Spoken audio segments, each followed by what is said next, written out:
This is Danny Flexen here for Seconds Out. Delighted to be joined for the latest edition of DiBella's Digest by the man himself, Lou DiBella. And Lou, first of all, how's your week been? It's been an interesting week. It was an interesting Saturday, and it's been an interesting week. And I enjoyed the Usyk master boxing class almost as much as I hated the Cambell Hatton decision. Yeah. I mean, let's start off with the kind of bright spot, which was Usyk's performance. You were one of the minority. I'm not going to say the few, because there were plenty of people picking him, but certainly in the minority. You went for him via decision, as we saw, with your successful wager, which I'm sure you're quite happy about. But what was it you saw? Yeah, I didn't wager. It wasn't a huge wager, but at over 4-1, it's a nice return. Look, honestly, I actually thought Joshua was likely to win, but I thought the numbers that were available from a standpoint of making a wager, I thought if that fight went the distance, it was likely Usyk would win. And I thought Usyk, in some ways, Usyk was growing into heavyweight. I didn't think you saw the best of him in the last two fights. I thought it was going to be a very competitive fight based upon how much trouble Joe Parker, his style, gave to Joshua when they fought. I thought Usyk, who's almost a perfect boxer with that uber Ukrainian school of movement that Lomachenko comes from also. I thought that Usyk would present a problem, and I got to tell you, I think it's just, it's a terrible matchup for Anthony Joshua. Honestly, just that style of fighting. I'm not so sure, for different reasons, that Fury or Wilder are a particularly good style for Joshua either. What was it that convinced you that, all things being equal, you'd edge towards Joshua in the first place? And what was it that didn't go right for him? I thought that the size and strength difference would give Joshua the edge probably necessary to win the fight. But I had it sort of like pegged as a 55-45, 60-40 kind of fight in Joshua's favor. But I thought if it went the distance and Usyk never went down, he'd win. So that, and I wound up taking the value in the odds and betting Usyk by decision. But I want to tell you something. Joshua fought small. Yeah. He didn't fight big. He didn't fight strong. It was almost like he tried to outbox the boxer.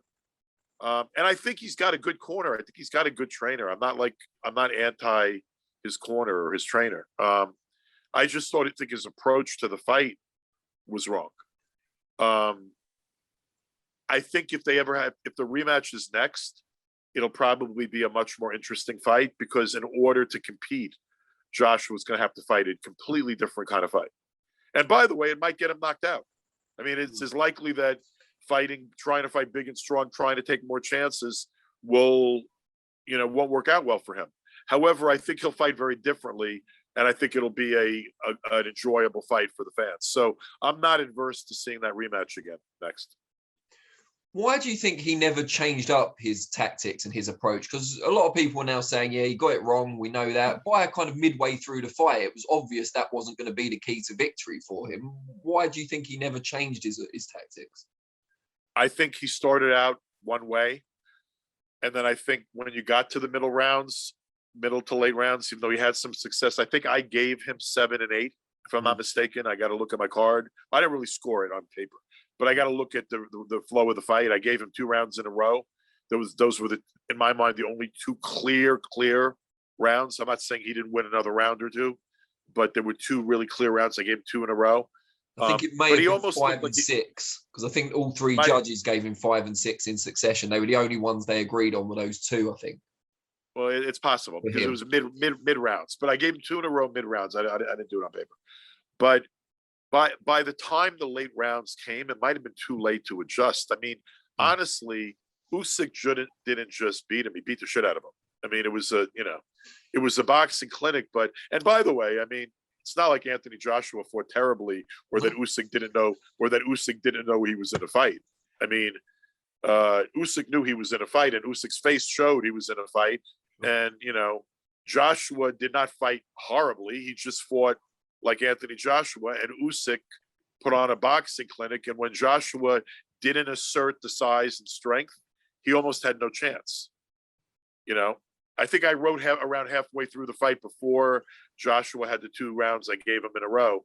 I think I wrote on social media something along the lines of, you know, Joshua needs to do something dramatic. I mean, there needed to be, you know, it's time for him to turn it up, or, you know, it was a boxing clinic, and Usyk was just beating him, you know, from pillar to post, basically. He's got to fight a whole different fight to have a chance to beat Usyk. And I'm not saying I don't discount him as having a chance in a rematch, but he has to really, really go and bring a completely different fight. You kind of favoured Joshua 60-40 or 55-45 going in. How would that stack up for the rematch? More like 75-25 Usyk in my mind, like a 3-1 kind of fight in my view. Like I see it like a 3-1 fight. I would certainly have Usyk the favorite. You know, it's very it's a shame that you're never going to see the fight that I think would have been the most interesting of all the fights we're missing. I know the Brits all are going to say it was not getting Fury and Joshua. Yeah. And I get it completely. And by the way, as a fan, I would have liked to have seen Fury and Joshua when they were both at the pinnacle also, right? But when they were undefeated, the fight we should have gotten wasn't Fury and Wilder the first time. It was Wilder and Joshua and Wilder. I mean, fans got that fight percolated. It never happened for so long.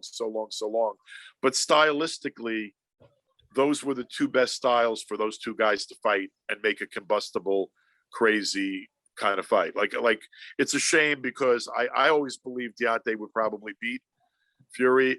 Probably beat Joshua. And I know most Joshua fans felt the opposite. But that's a fight I'm sorry we didn't get. You know, Fury in his best condition, boxing would always have presented a horrible problem to Joshua. And, you know, even though he's a huge man, when in shape and well-trained and hungry, Tyson Fury moves more like a cruiserweight than any heavyweight in the division. You know, so like Fury poses a lot of problems for Joshua. And I actually think that Deontay's power and wildness, you know, the unpredictability of angles and his punches and whatever, like I think Joshua was the most vulnerable to all, you know, to both of the other 2 men, right? And I think that it's no accident that you saw Joshua lose to Andy Ruiz and Usyk. I think Joshua is a terrific heavyweight. I don't think losing to Usyk doesn't diminish Joshua to me in any meaningful way. I still, honestly, if Joshua comes back and doesn't go right to the rematch, just goes and gets a win, I'd still be interested to see him fight Fury or Wilder. Interestingly, yeah, I mean, I'm okay with, like I said, I'm okay with the rematch because he has to fight it differently. But Usyk's always going to be a problem to Joshua. He just is. So, you know, Fury, Wilder, who clash obviously very soon, do they both or either of them beat Usyk in your view? Both would have a chance for very different reasons. Yeah. I mean, I think both could. I think both would have a better chance for different reasons than Joshua did, or will. I would say that. I mean, Fury can really box and move and is defensive too. Has a lot of speed. He would prepare for a guy like Usyk. He knows he would have to utilize that movement and that speed. And I think that he's sort of a big version of a similar kind of, like, not similar, but a technically sound boxer. I think Deontay, you know, would always have that one punch. You know, Usyk gets hit. Joshua landed some shots. Usyk's got a good chin. But when Wilder lands a wild shot you don't see coming, then good shin may not matter. Yeah, You know? I mean, you could see So, Usyk cruising to like 10 or 11 rounds in that fight and then getting knocked out in the last round. yeah, that's the kind of fight I would perceive, one that would have drama till the end because of Deontay's punching power. But look, you know, I guess AJ's already said he's going to exercise the rematch clause next, right? Yeah. So, you know, fair's fair. They made a deal. I don't have a problem with seeing that fight again. I think that the interesting thing is about that rematch would be Joshua's need to try to assert the strength and power, and how that would open him up also potentially for even a worse beating or a knockout at the hands of Usyk. So it's still an interesting fight. It wasn't a bad fight. It was a good fight, dominated by one fighter. The first fight, and I don't mind seeing it again. Now, you touched on the Cambell Hatton win in inverted commas. Yeah, don't even put that in commas. That wasn't a win. He got smacked around. I mean, that was terrible. And you know, I'm happy that we got a good fight in the main event. But I want to tell you, I was so soured. Even when I was watching the main event, the whole day sort of disgusted me, because like that kind of, it's easy to rip guys off in those kind of fights, right? Because 6 rounders, 4 rounders, not everyone's in their seat, not everyone's paying attention, and there's an expectation that there'll be a robbery if the wrong thing happens. But you can't put, if you're going to put that kind of, if it's going to be televised all over, you see those kind of things on undercards all the time, and they get buried, really, where someone writes, oh yeah, well, the A side got the nod even though they shouldn't have, or whatever. But this was on a major show, right? It was on a heavyweight title show. What a terrible message to kids, fathers who are watching, or mothers or parents watching with their kids, you know, who might be fans. What a terrible message to people in general, to boxing fans, to casual fans tuned in because AJ's fighting Usyk, and it's a unification, you know, it's a title fight.